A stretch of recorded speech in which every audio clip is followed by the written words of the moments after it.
നമുക്കൊക്കെ തനിച്ച് നടക്കാനും തനിച്ചിരിക്കുവാനും പലപ്പോഴും കഴിയും. പക്ഷേ തനിച്ച് ജീവിക്കുക എന്ന് പറയുന്നത് ഏറെ പ്രയാസമുള്ളൊരു കാര്യമാണ്. ഈ ലോകത്തെ ഏറ്റവും വലിയ ഒറ്റപ്പെടലുണ്ട്.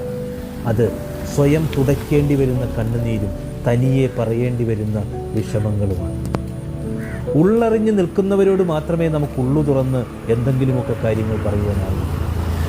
ഒന്ന് തൊടുമ്പോഴോ ഒന്ന് ചിരിക്കുമ്പോഴോ മധുരമുള്ള ഒരു വാക്ക് പറയുമ്പോഴോ ഒന്ന് ചെവി കൊടുക്കുമ്പോഴോ സത്യസന്ധമായി ഒന്ന് അഭിനന്ദിക്കുമ്പോഴോ ചെറുതായി ഒന്ന് പരിചരിക്കുമ്പോഴോ വേദനയിൽ ശുശ്രൂഷിക്കുമ്പോഴോ ഒക്കെയാണ് ജീവിതം യഥാർത്ഥത്തിൽ പങ്കുവെക്കപ്പെടുന്നത്. ഈ ആഹാരവും സ്നേഹവും ബന്ധങ്ങളെന്നൊക്കെ പറയുന്നത് ഏതാണ്ട് ഒരുപോലെയാണ്. ആഗ്രഹിക്കുന്ന സമയത്ത് നമുക്കത് കിട്ടിയാലേ അതിനൊക്കെ സ്വാധീനം.